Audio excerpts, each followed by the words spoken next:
everybody. My name is Stefano Tinti. First of all, I'd like to thank AAAS to invite me here in the audience, as also as a speaker and as a participant in this afternoon event. So I will talk about these geoethical issues. I'm here as a president of the IAPG, and I spend, sorry, how to go back?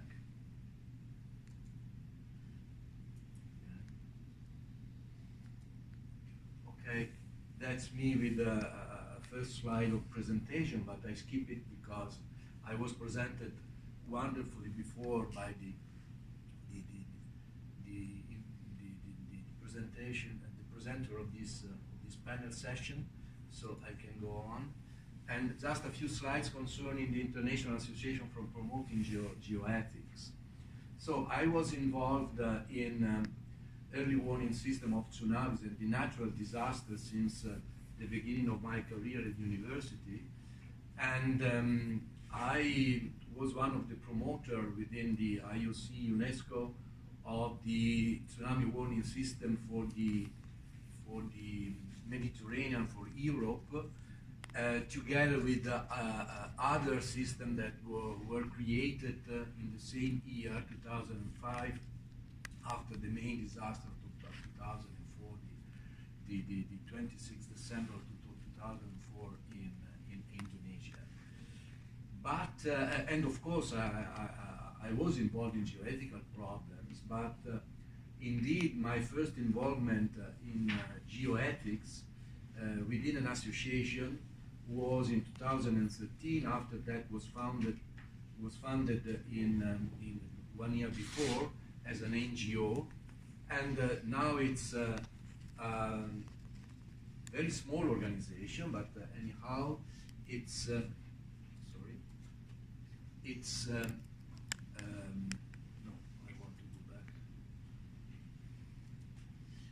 It's an organization that is present. Yeah? Okay, can you hear me now? Sorry, great. So it's a small organization because we've got only 2,000 members, but it covers many countries in the world at the moment, and we like to expand it, and it's expanding every year more. And the strategy for this 5-year time span is quite ambitious.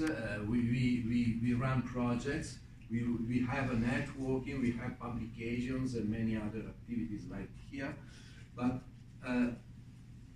as regards networking, for instance, we are linked with a number of associations everywhere, including the Geological Society of the Americans, some of them are American, of course, IUGS, that is international, AAGU. So we have all these connections, and we are working together with them. As regards publication, I'd like just to show you that there are some specific books on geoethics. Probably you don't know that. Some of them are just special issues that where a collection of papers on geoethics are published, but also specific books with different chapters on geoethics. This is from our beginning, 2012. Then we have a series of these books by different publishers, and it has been just published a new book this year on exploring geoethics, where all the contributions of geoethics are included.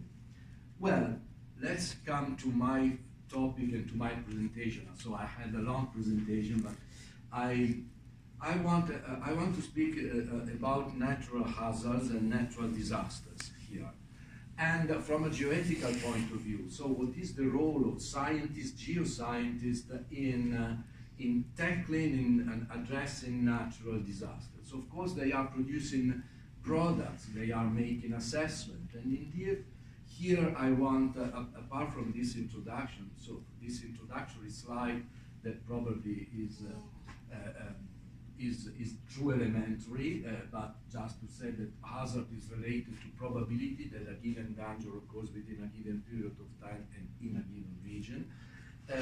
But it's, and so for example, I want to assess the probability of a significant earthquake or tsunami affecting Japan in the next 50 years or something like that. And so I give a figure of this probability. But the problem is how I come and arrive to providing these figures. And so there is assessment. And this assessment for seismic hazard and tsunami hazard has been an activity that has been undertaken by scientists in several countries, of course, almost everywhere, even though there are countries where this topic has been tackled before than others, due to some development there of science in that specific countries. But the idea is that we have a purpose for that. So the purpose is to provide a scientifically sound basis to somebody that can be the stakeholders, and so to engineers, technicians, urban industrial planners, politicians, civil protection operators, and many others. So the idea is that we want to approach and to give these services or products to authorities in order to devise rational risk mitigation strategies if we have long-term prediction, or if and adequate policies, or just to set up a good response to the impact of natural hazards, so to disastrous events. So indeed, even though it's obvious here within AAAS headquarters to underline this topic, but probably is not so obvious in many other instances. Natural hazards involve two elements, so the nature and the society. Scientists want to understand the nature, and all their lives and all the science has been since the beginning a process to understand better the law of nature, and so to make predictions or forecasts or assessment about our futures and the futures of the earth. But there is also the other element that is a society. And so we cannot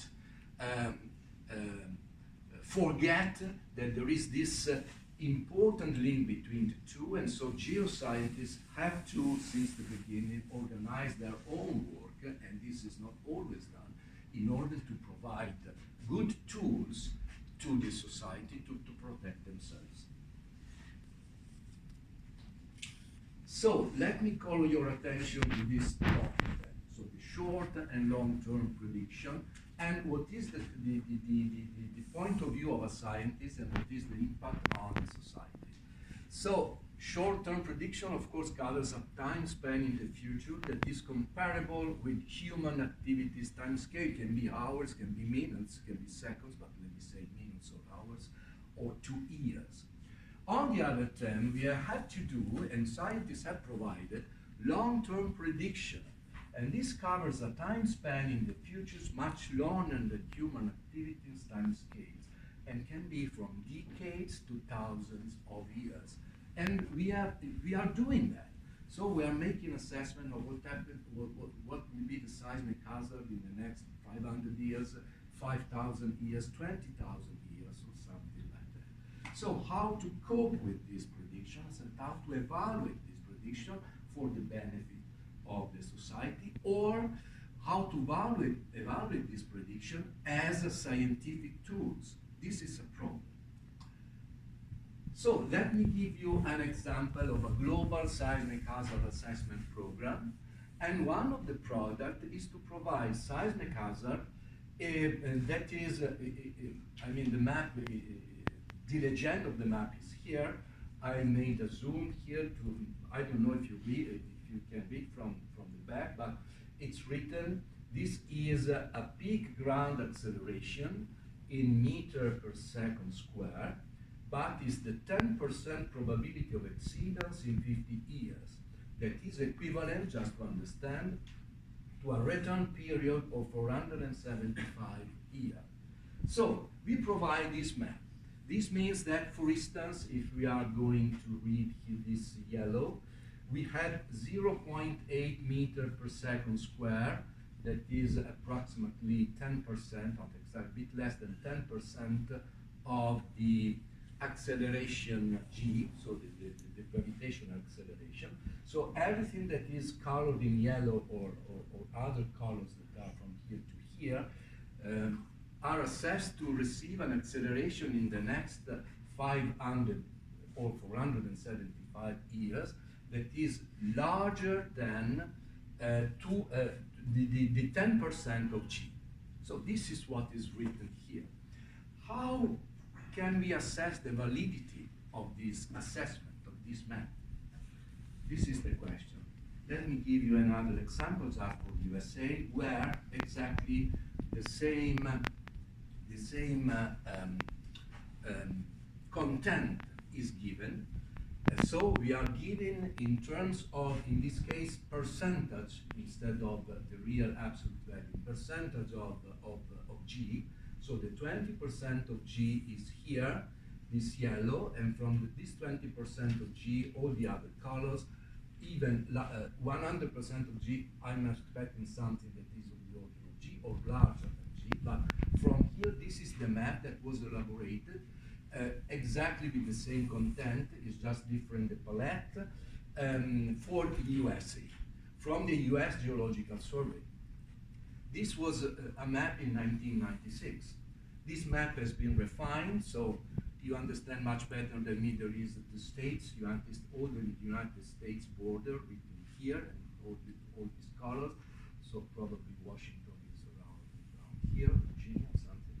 And if we go to another map that is elaborated, that has been elaborated a bit later, shown in 2014, it's another palette, but if you go from here, yellow is 15% of G, dark yellow is 20% of G. You have this map that more or less is the same as before, but it's different.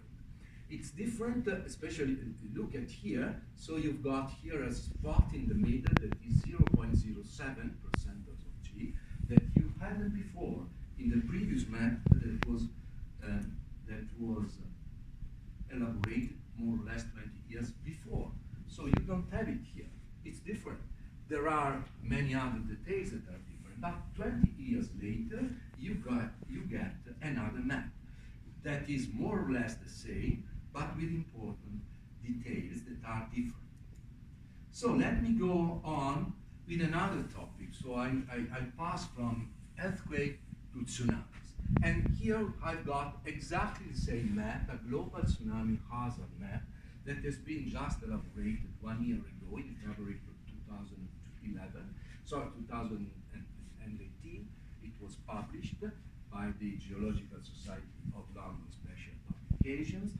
And you see that you have is more or less the same. Instead, the content is the run-up, so the maximum height of the wave that you expect as a result of a tsunami in all these countries, so in the coast of all these countries. But from a probabilistic point of view, the picture is exactly the same.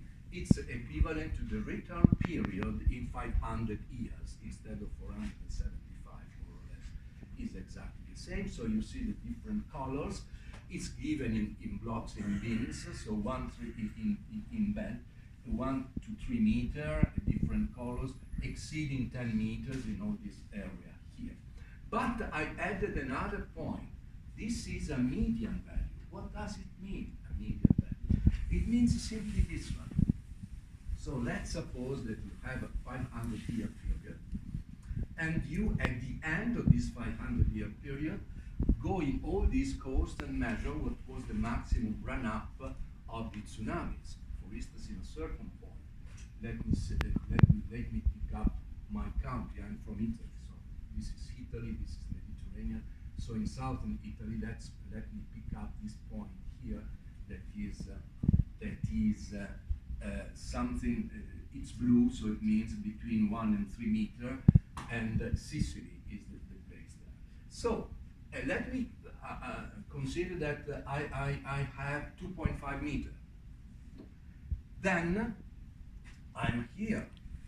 Then I wait another 500 years, and if everything is exactly the same, so it's stationary, the process, the global Earth process is stationary, so I'm taking another measure there for that 500 years block, and I see instead that 2.5 meter, 3 meters. And then add another 500 years block, and I find another figure. And so, if I wait 5,000 years, 50,000 years, and for each block of 500 years, I take the maximum run-up that I measure, I have a distribution of these run-ups. And median means you take the median value of this distribution and you go on. So this means that in order to validate this, I have to wait a lot of time, because there is no other way to validate the result of a tsunami or any map of a assessment in the long term of any specific disaster parameters. In this case, it's a run-up. In the other case, is the maximum PGA, so the peak ground acceleration. So, but you see, in order to have, we have the median here, but we can also produce in the same assessment the lower limit. What is the lower limit? It's not specified in the paper, but the lower limit usually in that distribution that I mentioned before is the 16th percentile. So in that distribution, after 5,000 years, 50,000 years, I've got that distribution that is stable. If I take the median, I get the previous map. If I take the 16th percentile, I get this map, where of course it's a lower limit, so this means that I have something between 0 and 1 meter here. And if I take the upper limit, that usually is the 84th percentile, I take another value that is between 3 and 5 meters. So of course, so you have this assessment, and having only one map is not sufficient to get exactly what I want to provide to the society. I need also to associate to that an upper and lower limit. This gives me an additional information, but it's still something that cannot be verified. So, if this is the case, let me approach another problem that more or less is the same. Instead of making I want to assess the tsunami hazard in Indonesia, and I take this case because you remember that Indonesia in the last 6 months has been affected by 2 tsunamis. One, the most recent one, the more recent was produced by the Krakatoa explosion in the middle of the Sunda Strait. But it killed more or less 400 people. But in September, the 28th of September, that there's been in the Sulawesi Island, that is this island in Indonesia, in the Bay of Palu, that is this one, there has been a tsunami that killed more than 2,000 people. So I take this example. This Indonesia tsunami hazard was elaborated in 2012, more or less by the same group of authors that was the authors of the other method I showed you before. And you see they used another method here, the credible worst case method. So you take different possible earthquake sources that are in the sea, so they can produce tsunami. They are tsunamigenic, these sources. They take in these sources the maximum expected earthquake, according to their opinion, of course. They made some evaluation that the maximum possible earthquakes that is responsible probably of the maximum possible tsunami. And so they consider a number of sources all around Indonesia. They consider sources that, you know that tsunamis is the most effective sources, okay? The most effective sources for tsunamis are the earthquake that have a movement, a vertical movement. They are called thrust earthquake or normal earthquake, but not the strike slip earthquake that have affected by horizontal movement. So they didn't take into account strike slip earthquakes, but only subduction earthquakes or thrust earthquakes. And so they came up with this estimation of maximum possible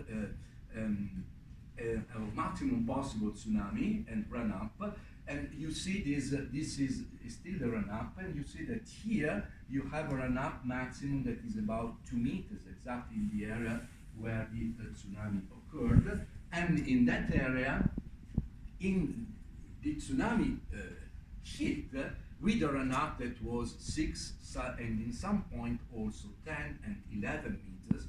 And this is the number, the terrible count of the fatalities that the tsunami caused here. This tsunami was outside the range of what was assessed before. And I show you what is the importance of satellite data in order to see immediately the inundation map and what was the area that was affected by the tsunami. But so, what are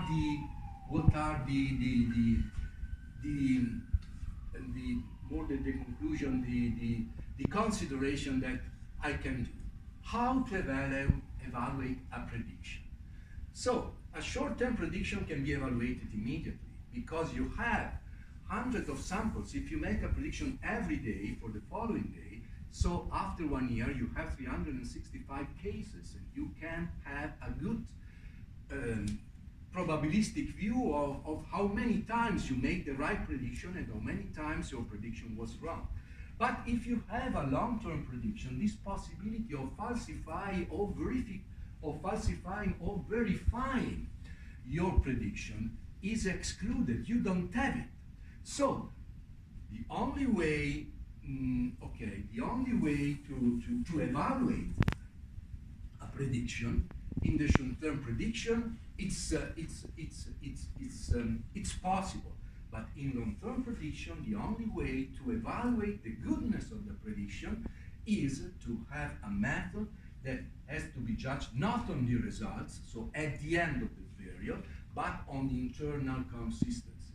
And internal consistency means that you should have a sequence of, or a tree of logical steps, makes a number of assumptions, uses algorithms, model, computational tools, but all of this must to be clear and clearly identified and explained. So this means that everybody else can repeat using all your methods and your data, so we don't have only to make our data available to others, but also our methods and our assumptions, everything should be made clear. So everybody else can repeat what you did and get exactly the same results. And maybe they decide that some of your assumptions are not shareable with them, and so they change some assumption and obtain different results. But you don't have any way to compare these two different predictions with the results. Only just to say it's a good method, the other is an equivalent good method. So, and making a sensitivity analysis. And then I want to conclude here. So, what to do if two sound prediction methods give different results? They are they provide the inconsistent internal predictions. So there is a possibility of combining the two methods. This is what usually is done. It's called in the weather forecasting. It's called the ensemble prediction.